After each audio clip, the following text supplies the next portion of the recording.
Paperman, good morning. Good morning, everybody. Daddy-O, yeah. Hey, man, what's up? Morning. 6 a.m. Tuesday, February 24th. Thank you for joining me here on Morning Coffee Talk. I'm Dave, and it's Tuesday, and I know a big chunk of the nation is really in the deep freeze. They're like in snow up to their hind legs. Steve Johnson, 5464. Thank you for joining me on YouTube. Appreciate you. Let me adjust my camera here just a little bit. There we go. L Woods, good morning. What's up this morning? M Ross, Russo, I'm sorry. How you doing? Hey Kim, good morning. I didn't think it was going to feel chilly out, so I didn't turn on the heat out here in the office this morning. Chris, good morning. Sean, Frank. How's everybody doing this morning? Trying to get a little coffee down. What's on everybody's mind? Anything exciting going on? So far, so good. Yeah. So we know that they got the wildfires out up in the Texas Panhandle under control. Chris reported that yesterday when he dropped in on us. So that's always a good thing. Yeah, I like that. Well, let's see. I really didn't have anything planned today. JJJ joined. Hey, man, how's it going? Kim, Steve Johnson, was it? But my best friend. Oh, Steve. I'm sorry to hear that. Steve Johnson on YouTube, he just said that he lost his best friend yesterday. Hey, Steve, if not to be too nosy, but how old was he? Was he a young man, older gentleman? Josh Hines, God life. Good morning. Yep, no injuries to folks. Boy, that's a good thing, Chris, that they got that. Skippies, this train was promised to me 3,000 years ago. Well, I'm not really sure what you mean by that, but it sounds pretty funny. He was a young guy. Steve, I hate to hear that.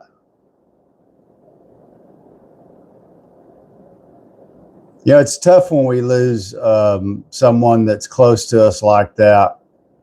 I don't know if you want to share what he passed away from. Was it natural causes, car accident? It's tough.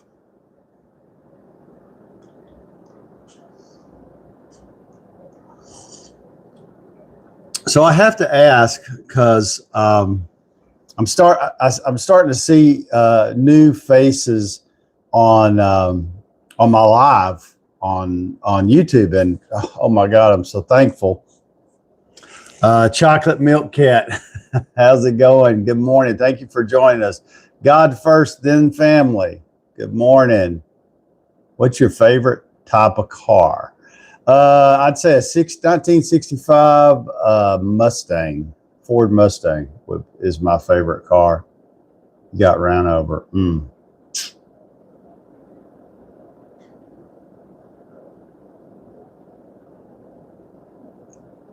Was your best friend your dog, or I mean, you say you got ran over? Are we talking about a pet and not a human?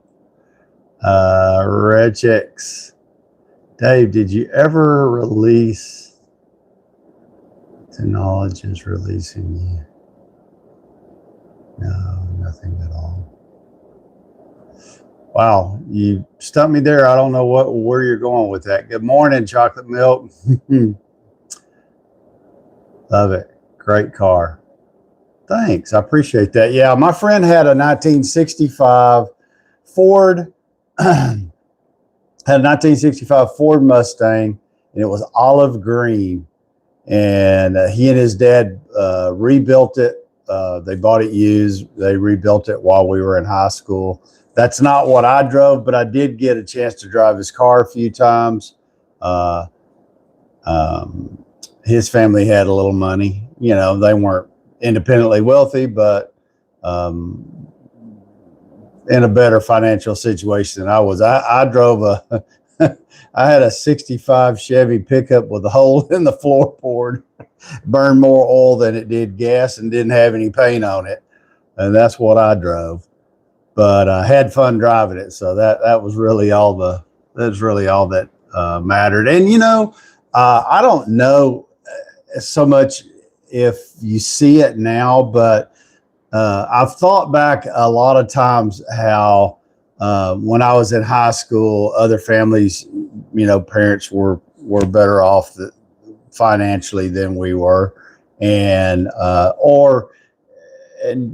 you know, I don't know. I was never privy to the actual finances as a kid of my parents, but I know that, you know, when it came time to buy a car, you know, the first thing my dad told me was get a job. And when you can pay for one, you can have one. And, you know, I thought first that when he told me that, God, how mean was that he wasn't going to help me, you know, get my first vehicle. And he didn't. He stuck to his guns. And you know what? Today, I thank him. Because the lesson learned in that case is if you have no skin in the game, you don't realize the value of what you have. You know, a lot of times when, you know, we just give our children things because we want it to be better for them than we had it, which I'm pretty sure every parent is like that. You know, that a lot of times that we're not really doing our children a favor because they think that, you know, they have a tendency to take advantage of their parents and what we're trying to do for them so that they don't have to maybe go through some of the things that we went through as children or young adults. But think about it and think about how some of those rough times and some of those, not somebody standing there being able to pull you out of the fire instantly, how that affected your life and how it made you who you are right now. Yeah, exactly. Me too, Chris. I did the same thing. And, you know, we had a few family discussions about that because, you know, I don't, my daughter's grown, but she had to buy her own vehicle. And I have two granddaughters that live with me that we raised and or helped raise, and neither one of them got a vehicle given to them. But kids they went to school with were driving, some of them driving better car than I had. And they couldn't always understand why some kids had new cars to drive when they turned of age and others did not. And why when they were in high school, they had a job and they worked part-time, you know, babysitting different things, and their friends did not have jobs. And now they're both out of high school and they're both working full-time and they're both going to school, and they're beginning to learn and see that having stuff handed to you 24/7 is not always the right answer. So yeah, but I did like that 1965. But the lesson, so there's a couple things. The lesson I learned from that truck was I paid $300 for the truck. It it was in a farmer or ranch. The guy was a farmer. He probably didn't ranch much, but he was a farmer. And he had that old truck sitting on blocks in his pasture. And it took me 3 or 4 weeks to convince him to sell it to me. And then, and you know, the part of the deal is I could buy it for $300 if I could get it running, because like I said, it was up on blocks. And so it took me 3 weeks. I went out there every day, morning and evening, working on it. I had to do quite a bit of work to it just to be able to get it to start. And he said if I could start it, then he would sell it to me. And so sure enough, 3 weeks into it, I was able to get it started. And, you know, of course, it didn't run very good, but it started. And I had 4 Maypop tires on it, and I drove that thing out of his pasture, and I drove it home. And I remember pulling it in the driveway, and my dad was standing at the entrance of the garage, and he just burst into, he just laughing, and you know, because it didn't have a muffler on it, had a hole in the floorboard, no paint.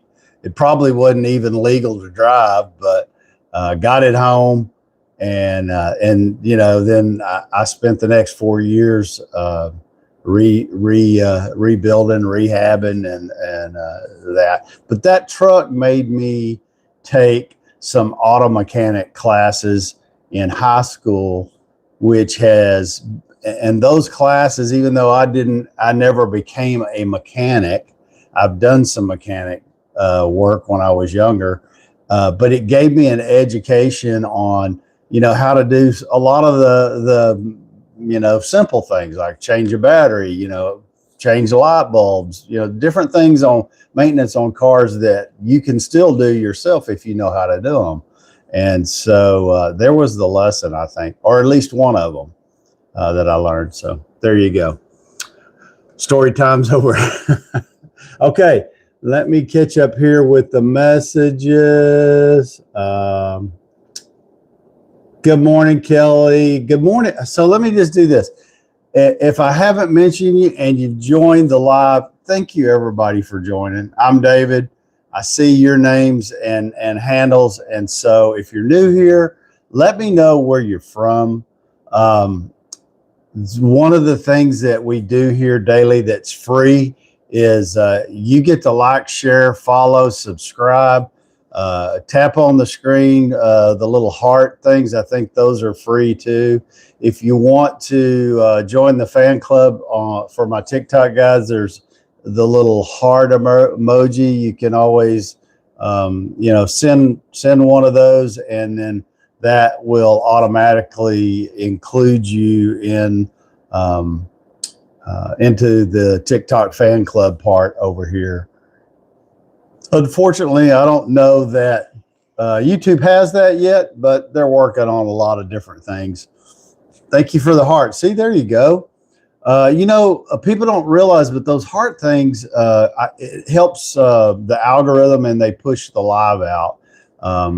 So here's my question to my YouTubers, because I'm going through a boot camp now that with YouTube and their corporate people out of Los Angeles, and the boot camp's about vertical lives.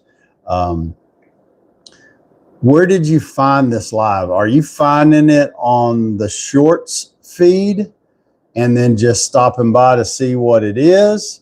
Or have you seen some of my question of the day videos? Would you rather? I'm trying to post pretty regular on YouTube and TikTok, because if the one piece of advice anybody shorts feed and stopping by, Hayden, thank you, man. I appreciate it. You know, because the show starts at 6 a.m. and there's not always people up at 6 a.m. Or if they're up at 6 a.m., they're getting ready and they're fixing to go out the door.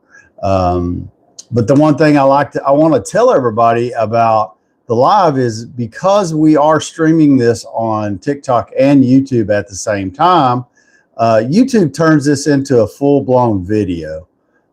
So if you ever miss a live and there's something you wanted to see, or you just want to listen to it while you're driving down the road, hands free, you can always go to my YouTube page, which is the same as my TikTok. It's Dave's Shop, and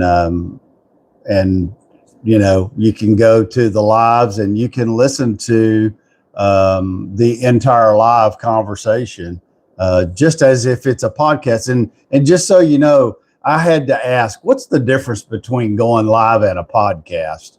And my longtime supporter and a very good friend, Ed Blonsky, over on TikTok, who's been a supporter since I started going live. He explained to me, because he does a podcast and has been doing a podcast for several years now. And the difference is podcasts are edited. And so if you ever go to any of the recorded lives on YouTube, you're going to know that they're not edited. I don't edit them in any way, other than I think I changed the thumbnail on it and I add some description in there. But other than that, I don't edit those. So if you ever decide you want to go listen to a live, you can, drive down the road and just listen to it. Enjoy, kind sir. Hayden, thanks, man. I appreciate you. The thing that it's okay, and I try to tell people all the time, is like, because it is a 6 a.m. morning show, is, if you can only stay 10 minutes, 20 minutes, 30 minutes, whatever, because you're getting ready or you have to go out the door and go to work. I understand. I used to, this show when we started was 30 minutes because I had to go to work. And in the last few months, the end of this last year, the company I worked for 16 years did a reorganization. And as of January the 2nd, I was pushed into what I call pushed into retirement, because it wasn't my plan. And so now I've committed myself to, I've been doing social media since 2019, but I committed myself to giving it full-time effort for 6 months, just to see where I could take it, where it goes. And I can tell you, it's definitely growing followers. Financially, it's not moving as fast. Of course, we'd all like to be making $20,000 a month overnight, but that's just not happening. Do I make some income off of TikTok and YouTube? The answer is yes, but it's a few $100s a month. So it's not a bad gig, just a side gig. I enjoy doing it. I like going live. I've only been going live probably less than a year. But I found that I get a lot more interaction with the individuals than I do if I just create a video and people watch it. And, a lot of people that watch your shorts and videos, you never know who they are because a lot of them don't even leave a comment. So, but there's reasons for doing those type of videos, and that's why I do them. One, you got to, kind of stay in front of the camera, I guess they'd say. But anyway, so everybody that's joined, thank you. If you're new here and you've not ever liked, shared, follow, help me get to the 10K, because I am an affiliate marketer. Just recently became an affiliate for YouTube. And so, all of the companies that you could possibly rep any of their products, they like to see accounts with 10,000 followers. Now, I don't know how, but I specifically got invited to YouTube's affiliate marketing program before what they claim you have to have to qualify. And so I was very fortunate to get a personal invite to that. Thank you. Sort of Finds, Australia. Hey, how you doing? You know, we're getting more and more people join from Australia. I love that. That's the one thing I can say for the most part. We get a lot of people from outside the United States join the live from other countries, and I like that. That's technology for us, guys. Yeah. So yeah, it's fun. Hey, Casey, we're so guys on YouTube. Casey is also he is our over the road truck driver, and he travels all over the United States, East Coast to West Coast, North to South, um, making a living for his family, and so he's on the road. Uh, 4 or 5 weeks straight, and then he gets to go home for 2 or 3 days. I think I was talking to my wife about it, and what a tough job it is, and a tough way to make a living. But we have people that do it all the time, every day, and Casey just happens to be one of them. And he gives up a lot of time being at home. And I calculated it based off of what he told me his schedule was. And, imagine that you have to be out on the road working, and you only can be home with your family 36 days out of the year. That's not very much. That's not very much home time. And that's really tough. It's tough on his wife. They have horses. And she has to, she does such a great job. She does her own lives. She's what I call a pretty independent woman. I've never met her personally, just talked to her on the lives and stuff, and her and Casey. And anyway, without drivers that haul all of the merchandise back and forth across the country, when you went to Walmart or your big box store or the grocery store, there might not be anything on the shelf. So very, very important job.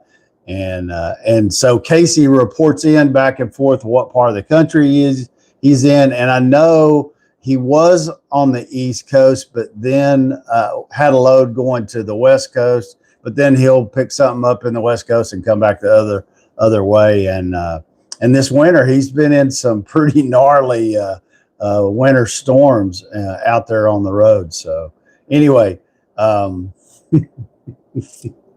so I'm sorry, Casey, I didn't see. Where are you at now? So let's find out where he's at in the country now. I don't know if he can text, because sometimes he's just listening and he can't respond because he's driving. And other times maybe he's sitting waiting for a load, or just getting his day started, and he hasn't pulled out yet.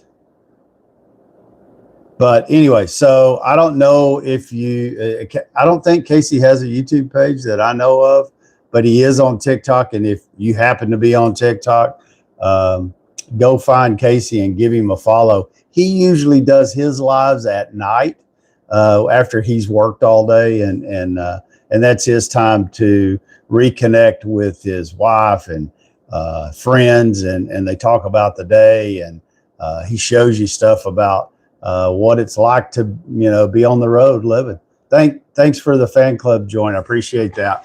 And so it's pretty interesting. You don't look like a shooter though. I like this ham-on 7.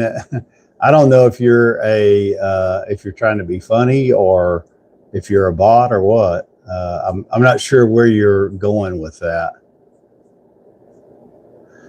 Ridge Racer, do I think age 29 is old? No, I think it's really young. You got a lot of life ahead of you. Job for divorces? What? Wait to end it.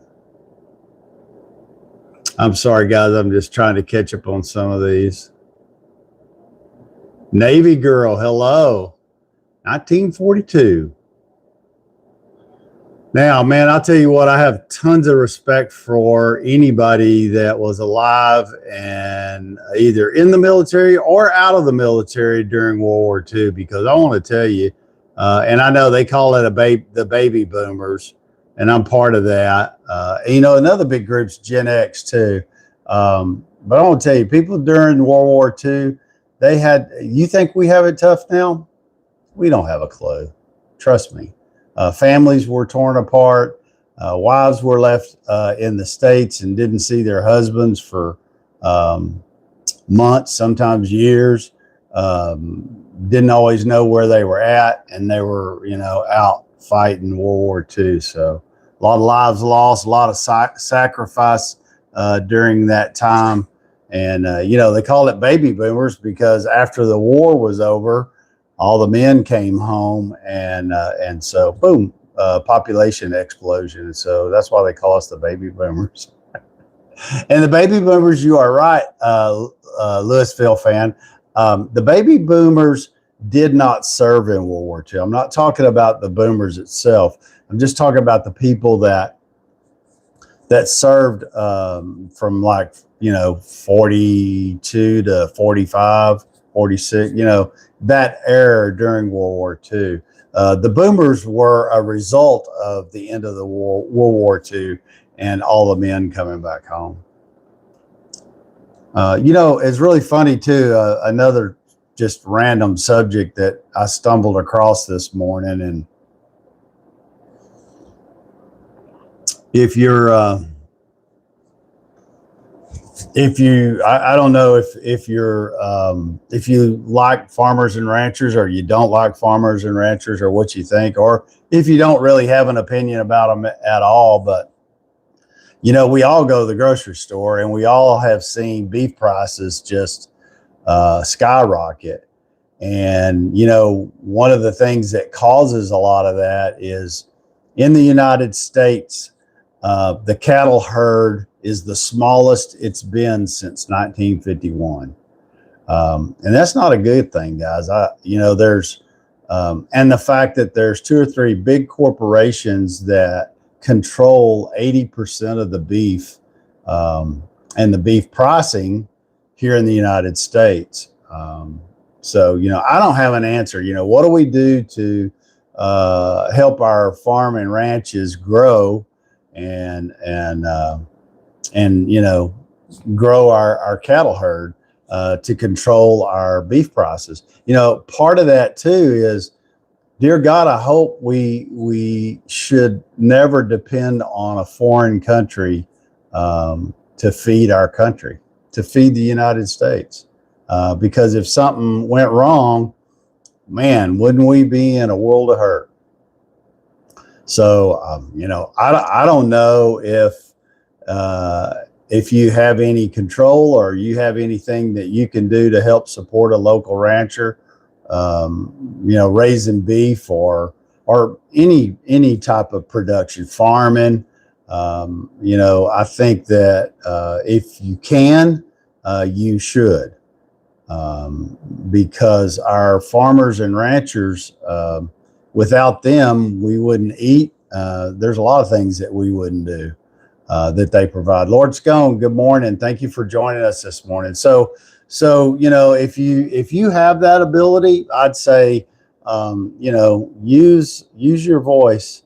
If you can afford to buy directly, or somebody that can buy beef directly instead of going to the local grocery store, maybe it's time that we all get a deep chest and start buying our beef locally, and not from the local supermarket, to send a message.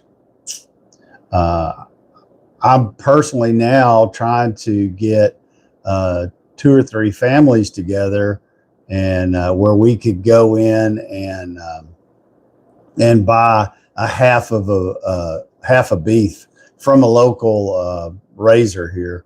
And I think if you can get groups of 2 or 3 and kind of share, you don't necessarily have to share the beef, but just share in the cost, initial cost of it, because you're buying 3 or 4. You know, if you buy a half of a beef hanging or ready to go, is what they say the kind of the sweet spot is. But for a family of 5 that ate beef twice a week, they say that's approximately 4 months supply, and you need about a 8 to 10 cubic foot freezer to store it in. So if you have something like that, or you think you would like to do that, I can tell you that there is a difference in the taste. Even though a lot of people say a cow's a cow, no. There's grass-fed beef is definitely got a better taste than what you usually get in the grocery store. If you can't find a local, so this is Chris. He's up in the Texas Panhandle, and he works with cattle, but he's in law enforcement. But he's you know, at the sale barns and has a lot to do with ranching and beef ranching in Texas. And so he says if you can find a local processor, you can usually buy beef by the quarter cut to order. There you go. So that's out there. But anyway, so if there's anything you can do to help support that, of course, you know, the more they sell, the more then the money's going directly to the rancher, which allows them to buy more cattle and grow their herd. And but you know, we need to do that across the United States, I think.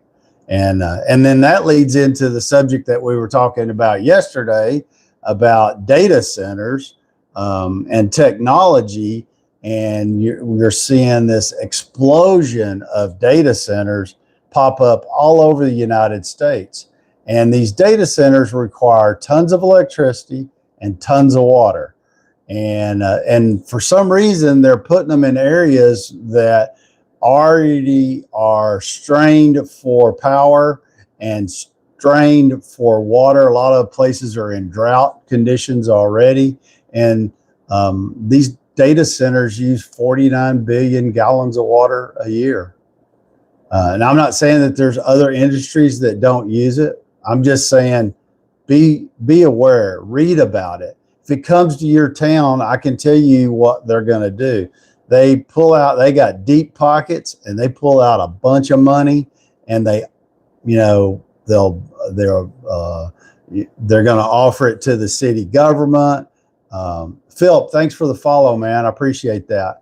And the cities are going to go, what? I'm going to get an influx of whatever amount of money it is they offer them. And usually it's quite a bit. And of course, they only talk about the positive side. Like, you know, here's what people don't realize. They're building these huge, massive buildings that run 24/7. They use a large amount of electricity and a large amount of water. Now, I've heard people, and I've posted on this, and I'm getting a lot of feedback. And some people say, well, you know, they could generate their own electricity. They could recycle the water. They could get their water from the ocean. We have plenty of water there.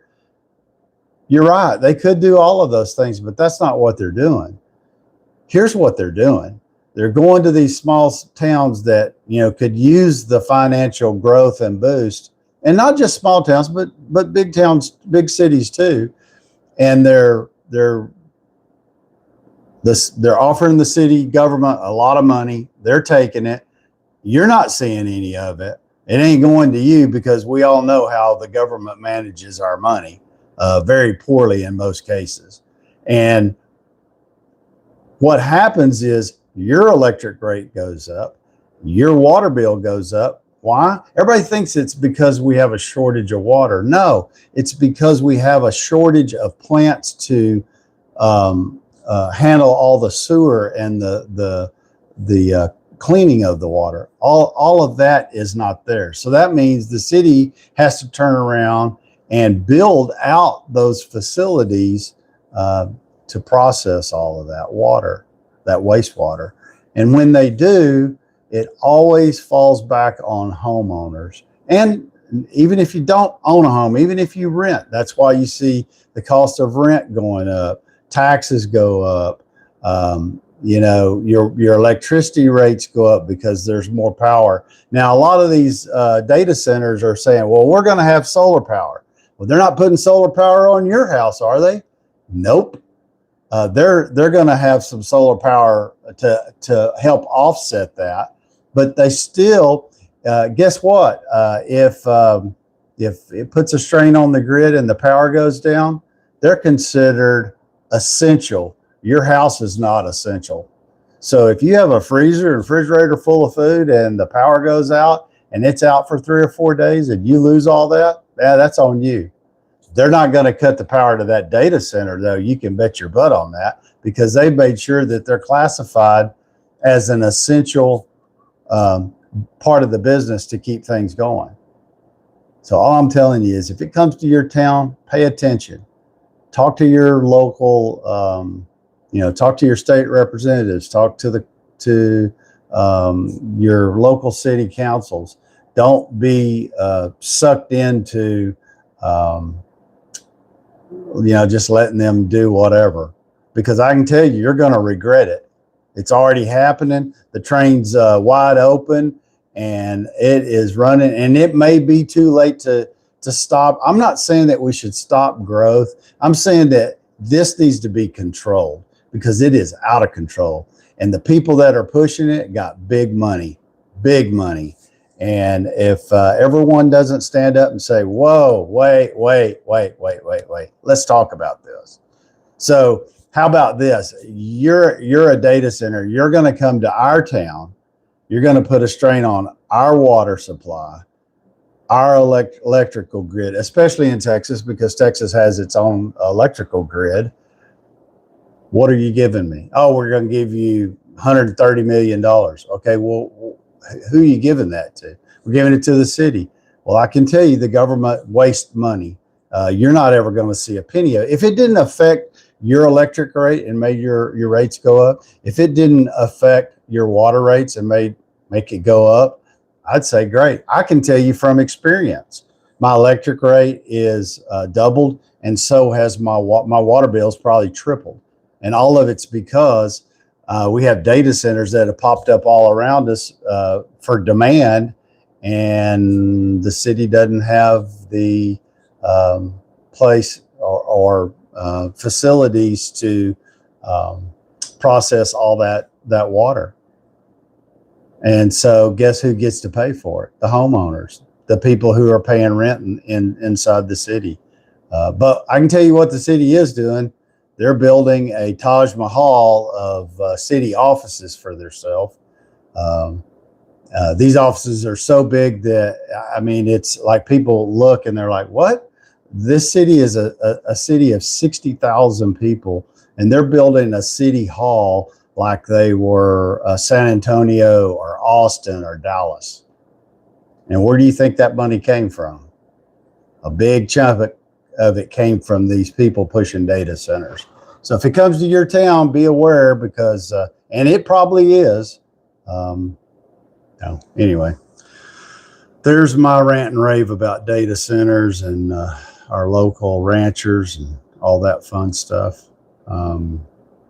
So yeah, let's see here. Let me catch up on the messages. Morning, Ed. Seems like data centers are not beneficial to local communities. I don't think they are. Most of these data centers are being built because of AI. Because AI, they need it. And the U.S. government's going to tell you that we got to have them because China has them. Do you know that the United States already has double the number of data centers currently? If they stop right now, we have double the data centers that China has. So that's a BS story. And they're continuing to build them as fast and furious as they come. And there's somebody on TikTok, and I watched his video, and he's talking about this massive data center that's being built in the Texas Panhandle, and that they're talking about having to build. It's so massive, they're going to build their own power plant. But guess where the water's coming from? Yeah, it's not coming from a power plant. So now they got to have water for the data center and the power plant. And you know, the thing is they build these huge buildings, and you think, and they'll try to tell you, look, we're creating jobs. Well, most data centers are run, total data center, 2-3 story data center, 50, maybe 50 employees. And you tell me how many data center engineers live in your town. I can tell you not very many, because you know, they haven't prepped or trained people to do that type of work in technology. So where do you think the people are coming from? That's right, not the United States for the most part. So that's a BS story too. Anyway, just want to get it out there. You can make your own decision. You know, maybe there's nothing we can do about it. Maybe there is, but there are a lot of small towns in Texas and across the United States. And I'm just telling you, be aware, because it's no joke. And yeah, Nikki, so they're very sustainable. Yeah, I hear that. That's what they say. Just like the wind farms, they run land and found, yeah, it wasn't sustainable. I agree with you, Nikki. I think that's another blunder, that they tried all the wind farms and they really don't, they're really not as good as they initially thought. You're right. But the wind farms didn't take water away from farmers, ranchers, and homeowners. And they do provide some jobs, and they do generate electricity. They're just not efficient. But they're there now. Nikki, what does it say? Casey, I lived in 1990. Yeah, exactly. Yeah. So, you know, but there's a lot of things that, you know, they do to generate electricity and find out. I mean, solar, they found out that solar is not really efficient. And, you know, here's my argument on solar. Not that I'm against it, because I'm not, but they got all kinds of solar farms generating power. And, you know, Texas has, if you didn't know, recently, Texas has overtaken California in the amount of energy that's produced via solar, which that's a pretty big thing, because California is a big state and they push a lot of solar. But solar is not ever going to be affordable until you see solar on every property. Every new home built will have solar, and they don't have solar. So what does that tell you? You know, when they come to you and they tell you, hey, you need to invest anywhere from $25,000 to $40,000, and you need to take out a 20-year note for solar. Always my rule of thumb is, if something doesn't pay for itself in 3 to 5 years, it's not worth it.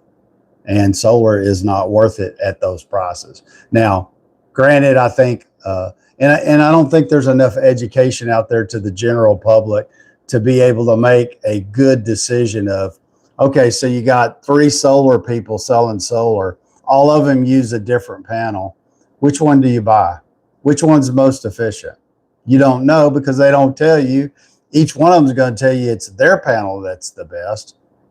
But how do you know? You don't know. Most solar panels currently are being built in China. They're not built in the United States. Just saying.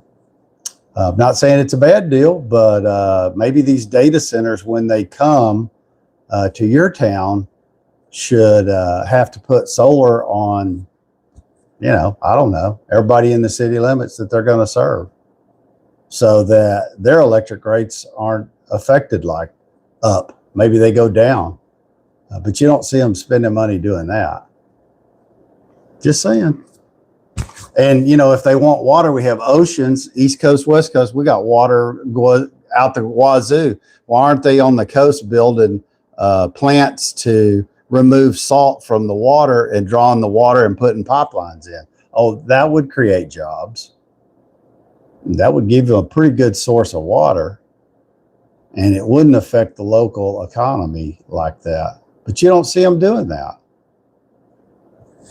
Those are the questions I ask. I mean, we have oceans on both sides, so we are surrounded by water. Why are we not seeing money invested into plants and pipelines run to areas that are in drought and have real water issues because of growth, of expansion? Don't see it. Money's not being invested there. They say it's too expensive. Well, it's just because it's out of their pocket, but if it's out of your pocket, it's okay. Let's see what Mo and God says. I got solar on one of my properties. I haven't paid a bill in power in 16 years. Paid it off in 5. That's good, Mo and God, but a lot of people can't afford to, I don't know what you spent. And that's what I'm saying. I'm not saying that solar's bad. I'm just saying they got to make it more affordable so that people can afford it. And it needs to be, if it is great and it is so good, then why is it not on every house? Why are builders not putting it on their homes? Because it's not cost effective. The way they sell it, it's like a 20-year note. And in 20 years, you'll be lucky if if you take really good care of them, you'll be lucky if those solar panels are producing 50% of what they're supposed to. Maybe. And don't let them put it on your roof, because if you have a hailstorm and they have to take them off your roof, this is another thing they don't tell you. Oh, to take those panels off and put them back on your roof, that's not going to be covered by your homeowner's insurance. That's going to be covered by you. And that could cost you $5,000-$6,000 extra just to do that, so that the insurance company and the roofers can do their job. Because then you got to have the solar company come back. And there's so many solar people out there selling solar, and they're like, oh yeah, these things, we warranty all this for life. And 2 years after you have it installed, they're gone. Now who's warranting it?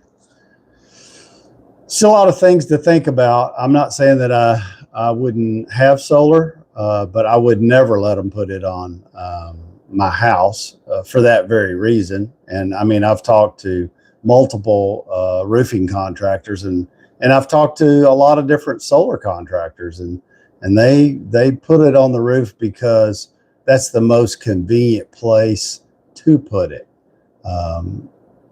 Not always the best, but it's the most convenient. And in the South, air conditioning is king, because it's so hot and everybody needs to have some type of air conditioning. Here's my first example. We don't even have to go big. Why doesn't every air conditioner unit come with where it's powered by solar, or at least partially powered by solar? Nope. Why don't all the houses that are being built have a battery backup system on them? So if the power goes out, you at least have 2 or 3 hours of power. Nope. Don't see that either. So I don't know. My take on it, I wished it was better, but I said, I'd sure hate to have them take on and off for straight. Yeah, well, exactly. They're not immune to hail. And in Texas, we have hail quite a bit, but and probably other parts of the country. Can you imagine trying to get snow off your roof if you have 1.5 feet of snow and they're covering your solar panels? How do you do that? There are many nuclear reactors, my favorite. Sci-fi authors promised us. Yeah, exactly. Or, how about this? Every home has it couldn't do it in every home, but different parts of the country. Alex, thanks for the follow, buddy. You could have a turbine up, mounted on a pole in your backyard or somewhere that generate there's lots of ways to generate electricity, but they want to go in and put in solar farms, and but they're not really doing anything for the consumer, and the consumer continues to pay for it. Think about it. I look at electricity and water are that's basic needs. That's our basic needs. A lot of people say, well, we don't have to have electricity. And you're right, we don't. We could go back 150 years and not have electricity. Would be pretty uncomfortable, but we could do it. People did it then. Maybe that's why they died when they were 40 instead of living until they're 80. I don't know. But I'd bet that has something to do with it. So, yeah. I like that. Where are the mini nuclear reactors? My favorite sci-fi. I just think that there's a lot, we have a lot of smart people in the United States and outside the United States. And we have people with big money making decisions for everybody else. And sometimes those decisions are really about them making more money and not making things really good for you. I just think there's a lot of other better ideas. And, I don't have all the answers at all.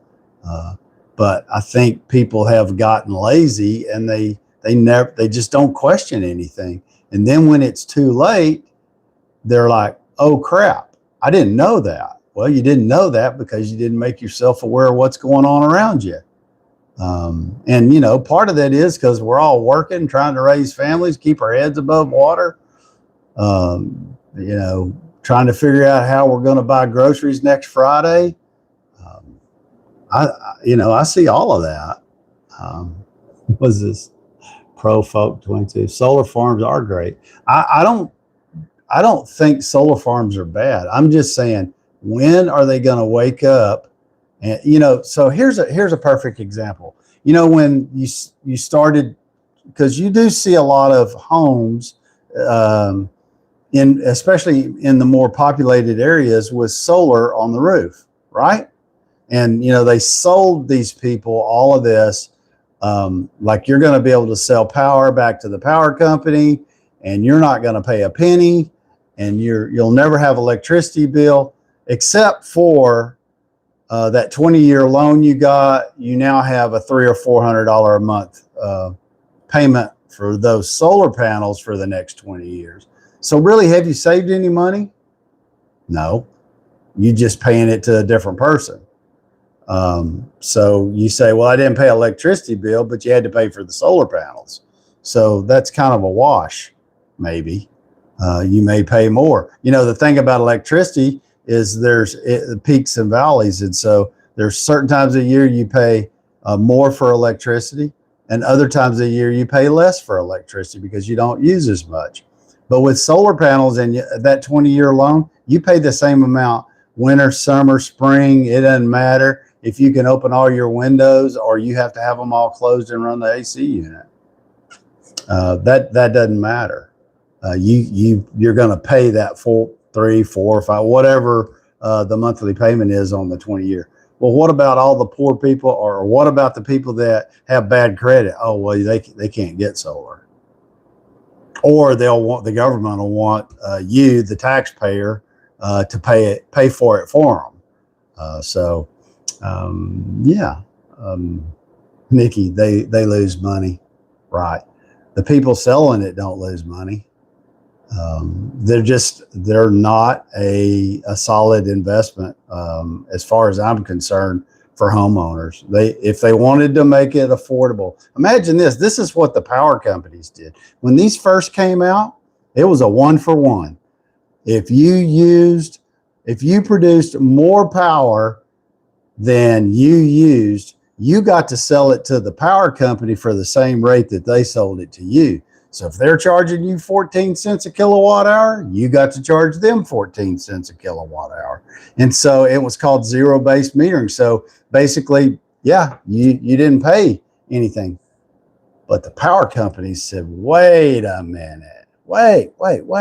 This is how we want to do it, because too many people are jumping on the bandwagon and we're not making money like we were.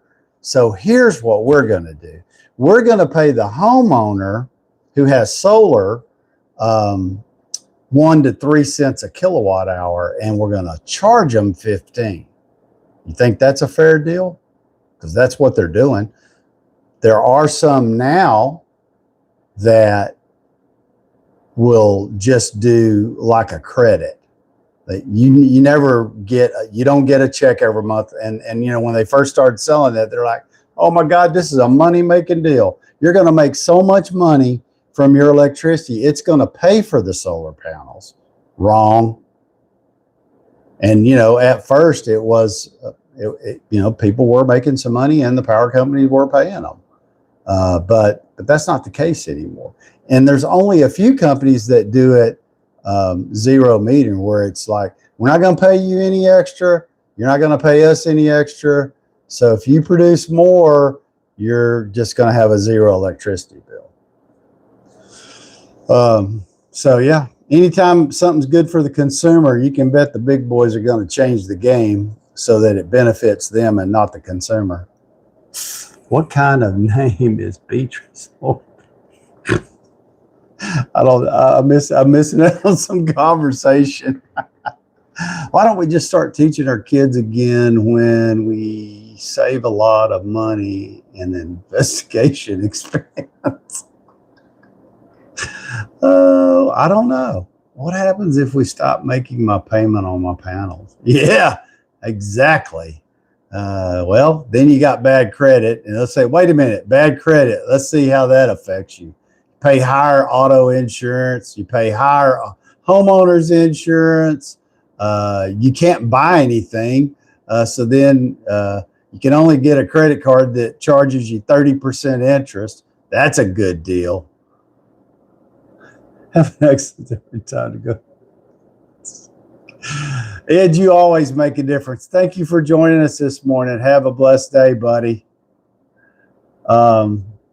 Utility delivers the power and maintains those lines, so it's not fair to the power companies to have to pay you. So I agree. I don't think the power companies should pay you, and I'm not even saying that the power company shouldn't make a profit, but if they're charging you 14 or 15 cents a kilowatt hour and they're paying you 1 to 3 cents, you think that's a fair deal? If you think that's a fair deal, you ain't been in business very long, because they got nothing invested. Not a penny do they have invested. It's all your money. So why shouldn't you make a profit? You know, I can turn that around on them real quick. Why should the power people make a profit? Well, I didn't say they shouldn't. I just said they're taking advantage of people. It either needs to be zero, where they don't make money, but you don't make money. Or, you know, it needs to be a little closer deal. You know, okay, a lot of businesses operate on 20 or 30% profit. So let's do it that way. They pay you 70, they make 30. They got nothing invested. It's a win-win situation, right? That's the way I do it. You know, that why is it always got to be beneficial for the big business and not the individual? I don't get that. And then, you know, we do have individuals that, you know, they're in business for themselves. You wonder why people are in business for themselves for a long time? Well, I can tell you it's because they don't let power companies and other people take advantage of them. And they understand that everybody needs to make a profit, but you don't got to take it in the hind end to make that profit.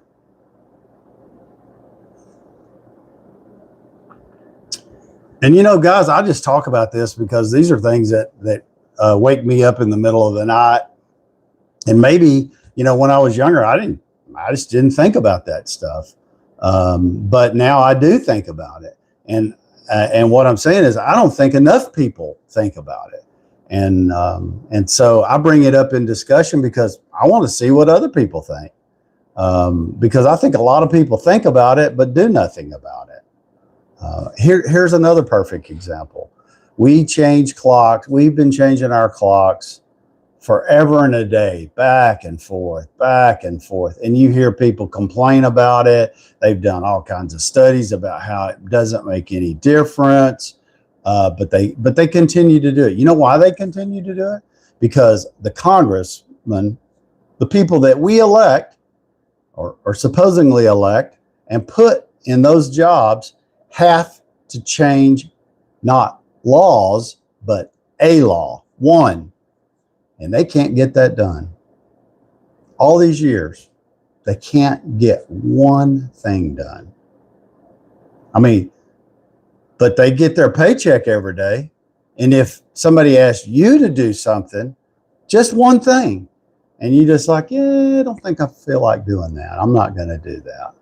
Well, there would be repercussions, right? But for the Congress, they decide they're going to argue with each other and talk about the president talk about them, and everything else except for doing something that's good for the people who elected and put them there. So my vote is currently there is a new bill in the House. I think it's called the Daylight Act of 2026. And, there's been other bills in the past that have been brought to Congress, but they were so busy arguing and acting like little kids with each other that do something that's good for the people. Oh my God, no, let's don't do that. They remind me of the Congress reminds me of a magician. They're over here having you pay attention to this, and then they're sticking their hand in your pocket here, or they're just doing nothing. That's what I think they're doing. Just saying, maybe you have a different opinion, but why is it they can't change one law? The president and other presidents before him have said, yeah, we'll sign that, no problem. Do you know currently there's only one state, there's two places that don't change time in the United States. One's Arizona, and two is an Indian, I think it's the Navajo Nation, which is also in Arizona. Those two places don't change clocks. Everybody else does. And the only way, and the president can't even do it like an executive order, like, hey, executive order, we're not going to do this anymore. Nope, can't do that. They've got to change, and they have to end a law and create a new law. And they can't get together to pass one item, just a single item on one bill. And they can't get that done. So, I've written my congressman and here in the state of Texas and the senator and said, hey, why is it this can't get done? I don't understand. It comes up every year and nothing ever gets done. So, maybe you send your congressman an email telling me you want to see it done. Welcome to the United States. Oh, and I have these conversations because I like to get things stirred up. I want to see what other people are saying. If you could go back and talk to your 35-year-old self, what would you tell him? That's a good question, and that comes up a lot of times. And I wish you would have sent that question to me so that I could have used it. But here's so at 35, let me go back and think when I was 35, because that's been 30 plus years ago.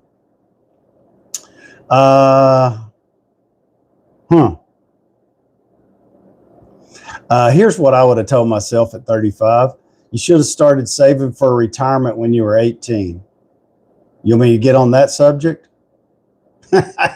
Here's my subject there. If you're not teaching your kids to save money and not constantly be looking for immediate gratification, save their money. Okay?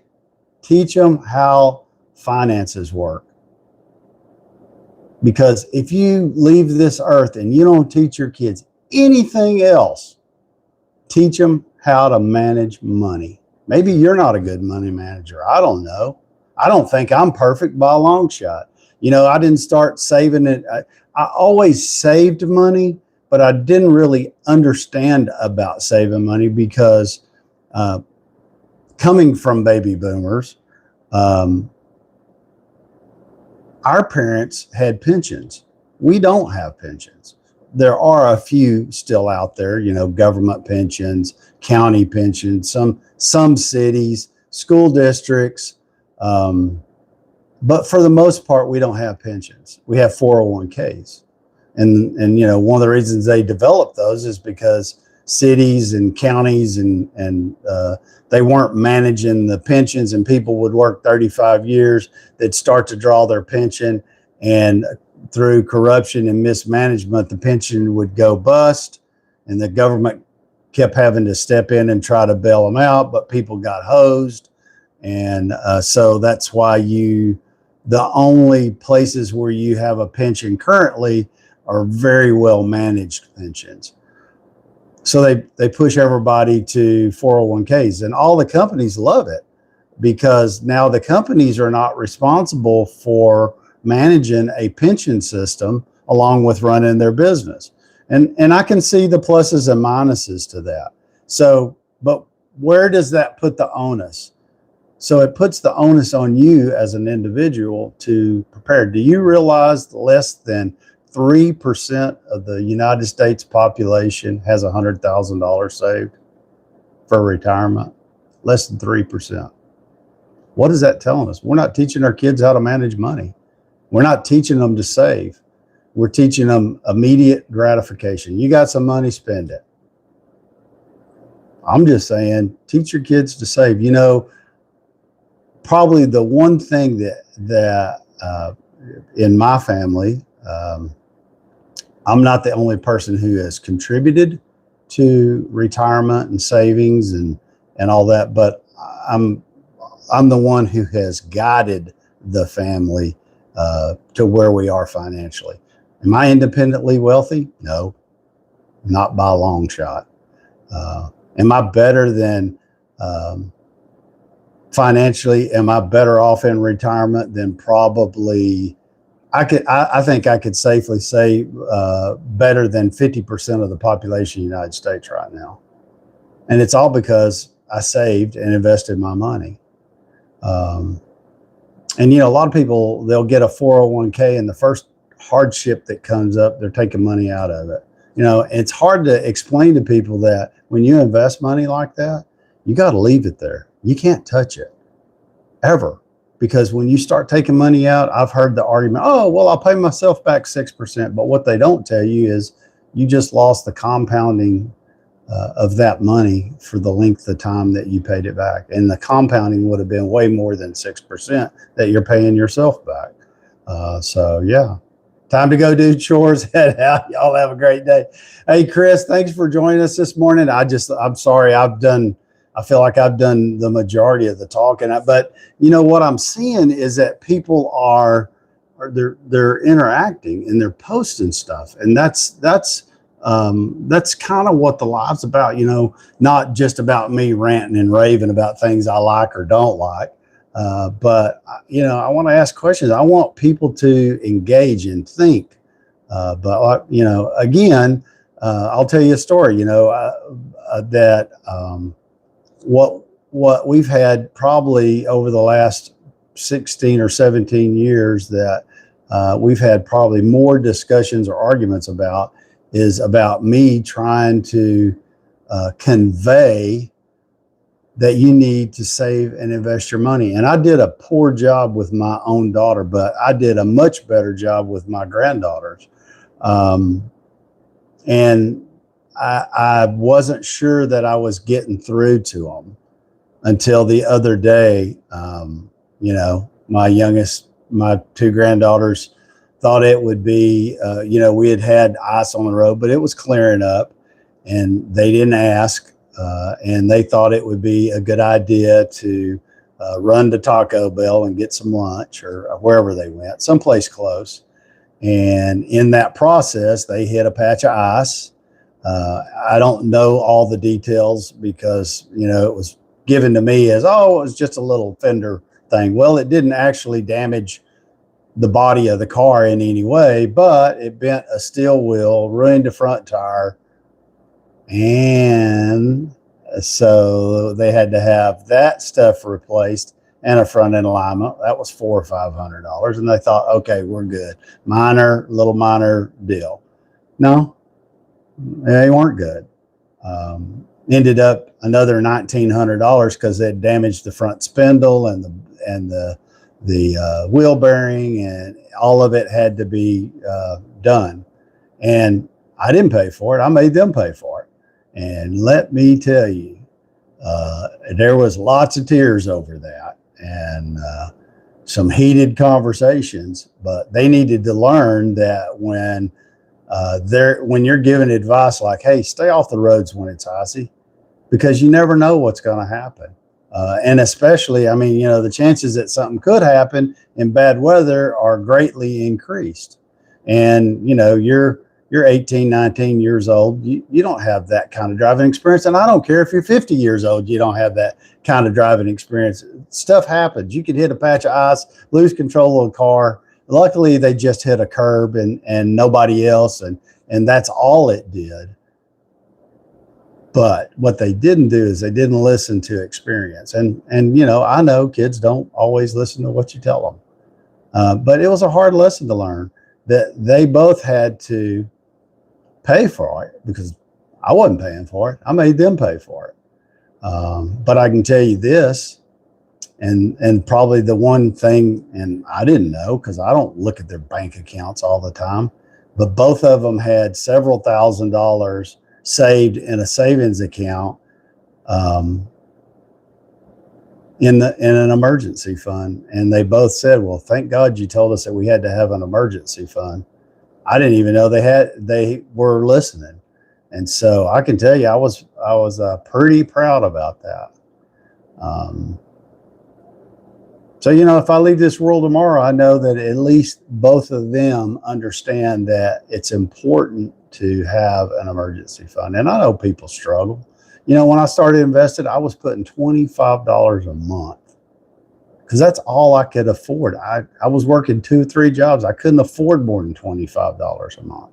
But that initial investment has turned over so many times over the years and made me a lot more money than I ever put in. And it made me begin to pay attention to what I do with my money and how to manage it. And,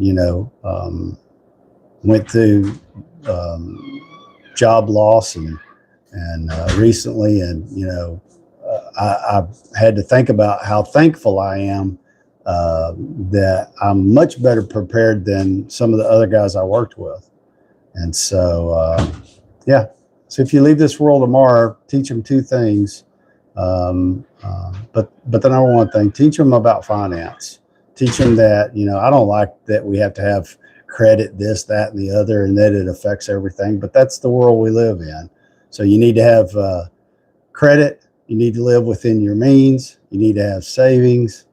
And the world will be a lot better place, because bad things happen during your lifetime. Financially bad things. And, you don't want to spend money that you've saved and saved and saved on something bad that happens. So, but here's your other choice. You can not have the money and beat yourself up because you had to spend it for something that wasn't fun. Or you could have to borrow the money and not only have a bad situation there, you had to borrow the money to fix it. And now you get to pay 30% interest on the money you borrowed. So tell me which way you want to go. Anyway, hey, it's 7:12. I feel like I'm the only guy here today.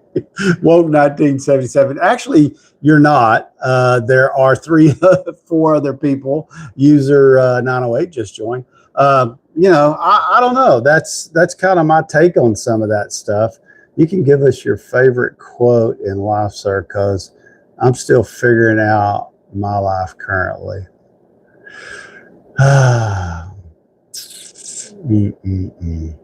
What's my favorite quote? I don't know. I always try to give out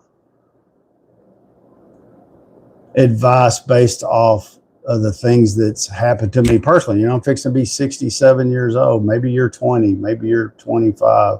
You haven't experienced those things yet. And there are things that I hope you get to experience in your lifetime, because there's been lots of good things that I've been able to experience. But there's been a lot of bad things too. And a lot of those bad things could have been Was that the wife that came in? No, that was my youngest granddaughter that walked in. She was getting, so in my garage, we have a deep freeze and an additional refrigerator because like I said, there's 5 people in the household and it never seems to have enough refrigerator space. So we have 2. And one of them happens to be out here. But yeah, bad things happen to good people all the time, financially, non-financially. But, in this day and time, you got to teach your kids to invest. And, for me, I have a financial advisor and I've had one for 20 something years. And, is it free? No, it's not free. I pay a percentage, and I've had other people tell me, oh, you should do it yourself. Well, I tried doing it myself, but I spent the majority of my life trying to work and keep a roof over my head and groceries on the table and the bills paid. And so I don't have time to, follow the market and know where to put my money. And so I depend on professionals to help me do that. And, just like anything else, if you hired a plumber or electrician or anything else, you'd be expected to pay them for what they know. So that's what you do with the financial advisor. Now, should you shop around and get a financial advisor? Yeah. If maybe you don't want to pay a financial advisor, then, my advice to you is check out Fidelity. Vanguard is low cost. Fidelity's low cost. The one thing I really like, so if you go Vanguard, it's really just you need to know where to put your money. If you go through Fidelity, they have people that you can talk to and get advice from. But a good rule of thumb, if you've never invested any money, open up a brokerage account with Fidelity and put your money in the Index 500. And if you never did anything else but contribute to that fund for 30 years, you will have more than enough money to retire on very comfortably. And you won't be working until you're 80 or 90 years old unless you just want to. And I know through the path of saving and investing, I can remember probably when I was in my 40s and talking to the financial advisor, I was like, I don't think, how much money do I need to retire? Well, I can tell you how much money you need to retire. You need as much money as it takes to pay your bills every month. How much is that? For you, it might be $5,000 a month. For someone else, it might be $6,000. Somebody else, it might be $10,000. I don't know what your lifestyle's like. So that's a good starting point. If you think you need $100,000 a year, back it out from there and figure out how much you need a month, and then take a good 4 or 5% withdrawal rate. Figure that out, what that would be to meet that number. So that's basically how you do it. And that's what they'll tell you if you talk to an investment broker. But the Index 500 long-term has done really well. Standard pretty much across the deal is 60% stocks, 40% bonds. That'll probably do you really good too. Where to tell you exactly to put your money, I don't know. I'm not that smart. But I can tell you, save your money. Banks are ripping us off, coming and going. If you have money in the bank in a savings account, you tell me how much money in interest you got paid. Maybe you have $100,000 there. How much did you make last year off that $100,000 with it there? I think you have to have an emergency fund that you can liquidate in 24 hours. And you can get those that you can do that with and access your money in 24 hours. And, are they paying a lot? No, they're paying 3-4%, but that 3 or 4% is better than nothing. And it's surely better than what you're getting at the local bank. And you're not tying up your money for long-term gains. That's everybody. Our parents, CDs were the big thing, right? You remember when everybody sold CDs, and you could get a 1-year CD, a 6-month, a 3-year, a 5-year. And even our grandparents, I think our grandparents used it a lot. You would hear they would retire, and part of their retirement income, other than Social Security, where they had, if they were savers, they had CDs, and they would periodically go to the bank as the CDs matured and cash that CD in and take the cash out. And that's how they funded their retirement. Well, they still have CDs, but they're not really a good investment because they do tie up your money long term. And if you're going to tie up your money long term, invested in the stock market, you'll make a lot more money.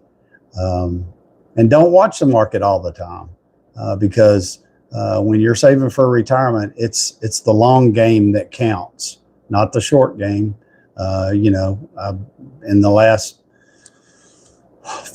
40 years, the market's tanked 2 or 3 times, and I've lost, value in my retirement.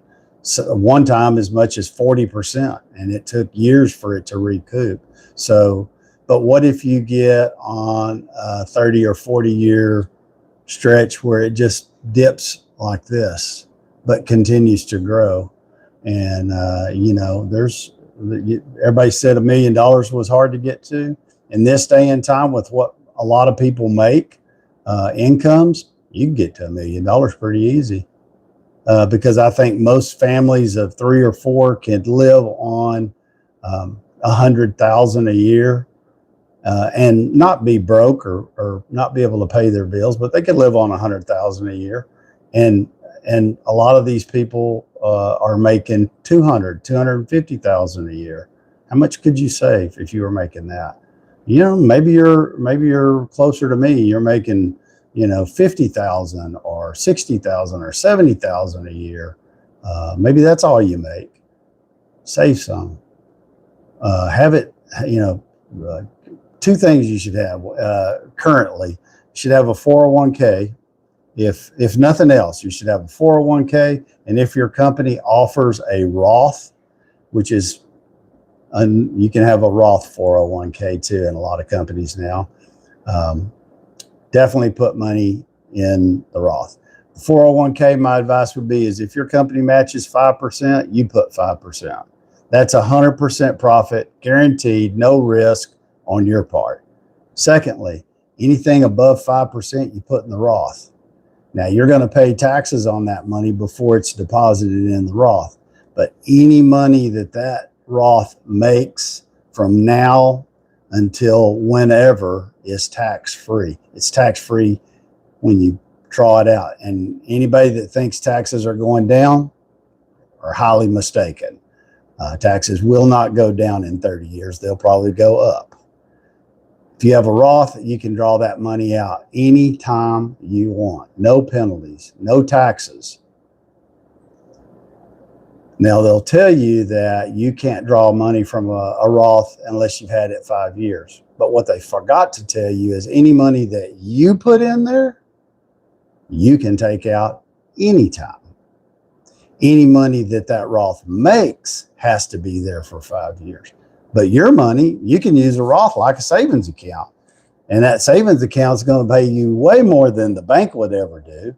And you can put your money, you can have that money transferred from a Roth to your bank account in 24 hours anywhere in the United States. So maybe instead of having all your money at the bank, you have your money in the Roth. Think about it.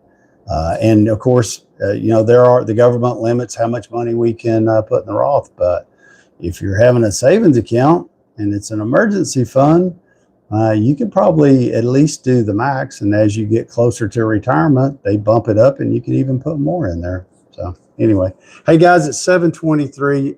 Thank you for listening to me talk and give you my opinions. My wife tells me I'm pretty opinionated sometimes. But these are the things that come across my mind and, wake me up at 4 o'clock in the morning. And so thought maybe I'd discuss that today since I didn't have anything else planned. So hopefully you enjoyed the live. If you did, make sure you like, share, and follow. Trying to get to 10,000 followers, and everybody's doing a great job. And thank you for the support. Go do something kind today. And thanks for joining me. I'm here at 6 a.m. Weekdays, streaming on YouTube and TikTok. So I'll be back tomorrow. Everybody have a great day. Go do something kind today. It's free. And have a great rest of your day. I'll be back tomorrow.